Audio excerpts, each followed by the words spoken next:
अब मदीना की बारी है, मैं सबको खत्म कर दूंगा। अगर हम आज एक नहीं हुए तो मुसलमान हम सबको कत्ल कर देंगे।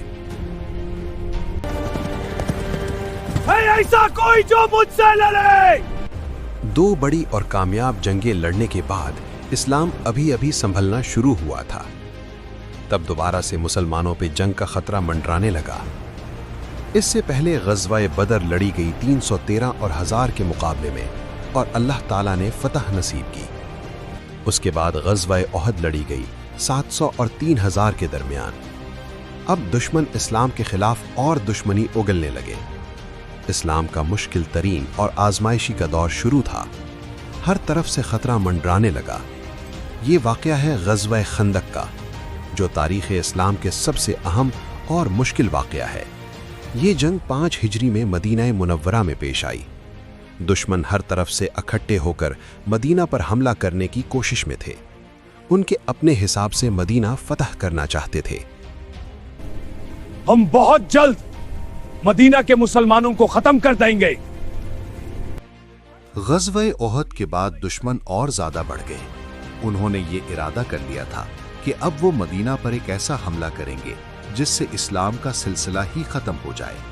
इसीलिए उन्होंने मुख्तलिफ कबीलों को अपने साथ जोड़ा और एक बड़ा लश्कर तैयार किया। इसी दौरान मदीना से कुछ यहूदी कबाइल निकल गए और वो कुरैश के पास जाकर उनसे ताल्लुकात कायम किए। ताल्लुकात इसलिए कायम किए गए ताकि उनकी हिमायत में कबाइल ज्यादा से ज्यादा हों। उनके दिलों में दुश्मनी भरी हुई थी, इसलिए वो मुसलमानों के खिलाफ मुख्तलिफ तदाबीर तैयार करने लगे। वो कुरैश के अलावा मुख्तलिफ अरब कबाइल के पास जाते, उन्हें उकसाते, लालच देते और डराते कि तुम्हें भी मुसलमान एक दिन मार डालेंगे। इस तरह उन्होंने हर तरफ से लोगों को जमा करना शुरू कर दिया। अगर हम आज एक नहीं हुए तो मुसलमान हम सबको कत्ल कर देंगे।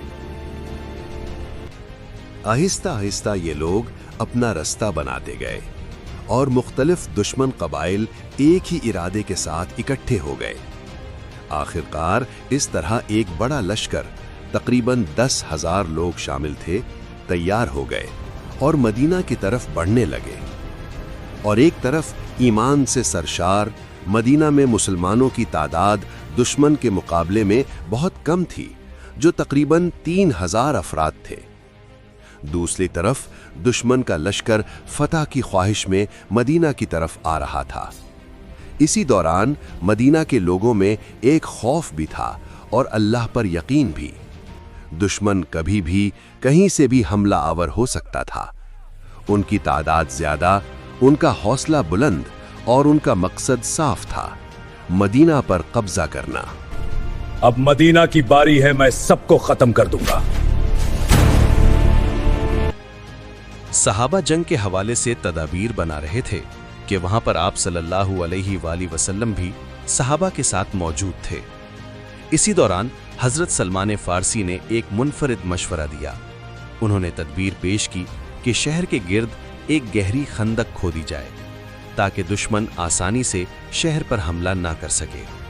बाकी सहाबा हैरान हो गए क्योंकि इस तरह का काम अरब में आम नहीं था। हजरत सलमान फारसी ने बताया कि जब हम फारिस में दुश्मन का मुकाबला करते, उस वक्त दुश्मन से बचने के लिए यही खंदक बनाते थे। हजरत मोहम्मद ने इस मशवरे को सुनते ही कबूल कर लिया। इसके बाद सब सहाबा ने मिलकर काम शुरू कर दिया।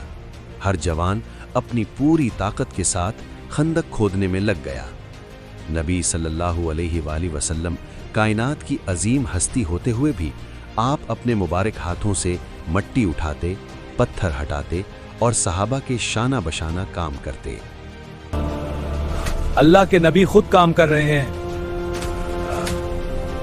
वहां पे खुराक की भी कमी थी। भूख और थकन ने काम मुश्किल कर दिया।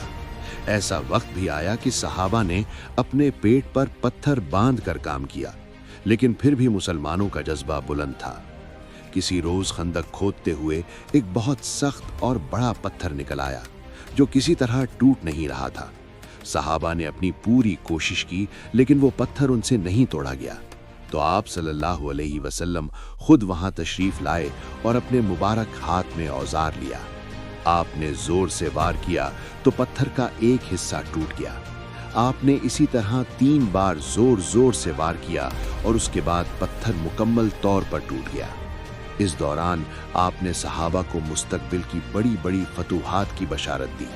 آپ نے فرمایا کہ آنے والے وقت میں مسلمان بڑی بڑی سلطنتوں پر غالب آئیں گے۔ یہ سن کر صحابہ کا حوصلہ اور زیادہ بڑھا۔ انشاءاللہ مسلمانوں کو فتح نصیب ہوگی۔ اور آخر کار خندق مکمل ہو گئی اور ہر طرف سے مسلمان محفوظ ہو گئے۔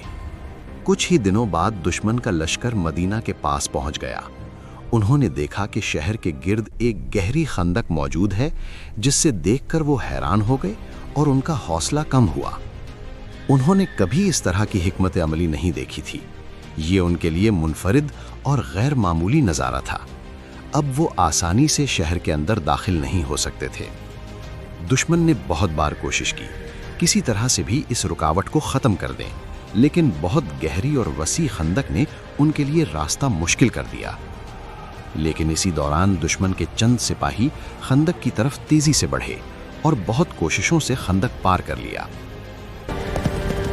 ایسا کوئی جو مجھ سے لڑے! جن سپاہیوں نے خندق پار کیا تھا ان میں ایک بہت مشہور پہلوان تھا جس کا نام عمر بن عبد ود تھا، جسے دیکھ کر لوگ عرب میں ڈرتے تھے۔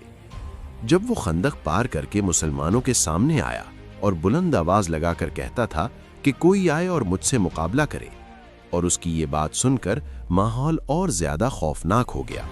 تب حضرت علی علیہ السلام کھڑے ہوئے اور مقابلے کے لیے تیار ہو گئے، اور نبی صلی اللہ علیہ وآلہ وسلم نے انہیں اجازت عطا فرمائی۔ پھر دونوں کے درمیان ایک زبردست مقابلہ ہوا۔ تلواروں کی ٹکرار سے میدان گونج اٹھا۔ آخر کار اللہ کی مدد سے حضرت علی علیہ السلام نے اس پہلوان کا قتل کر دیا، اور اس کے بعد مسلمانوں کا حوصلہ اور بلند ہو گیا۔ دشمن نے شہر کے باہر خندق کے پاس محاصرہ کیا۔ دن گزر رہے تھے لیکن صورتحال خراب ہوتی گئی۔ مدینہ کے اندر بھی خطرہ محسوس ہونے لگا تھا۔ اسی نازک موقع پر ایک شخص سامنے آیا جس کا نام نعیم بن مسعود تھا۔ وہ اسلام قبول کر چکے تھے، لیکن دشمن کو اس بات کا علم نہیں تھا۔ وہ سمجھ گئے کہ اس مشکل گھڑی میں کچھ الگ کرنا ضروری ہے۔ انہوں نے دشمن کے درمیان پھوٹ ڈال دی۔ جو لوگ پہلے ایک ہو کر آئے تھے اب ایک دوسرے پر بھروسہ کرنا چھوڑ گئے۔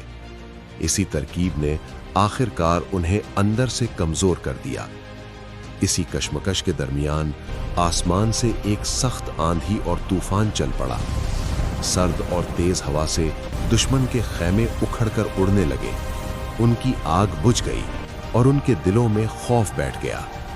آخر کار دشمن نے ہمت ہار دی اور ڈر کر واپس بھاگنا شروع کر دیا، اور اسی طرح اللہ کی مدد اس جنگ میں مسلمانوں کو فتح نصیب ہوئی۔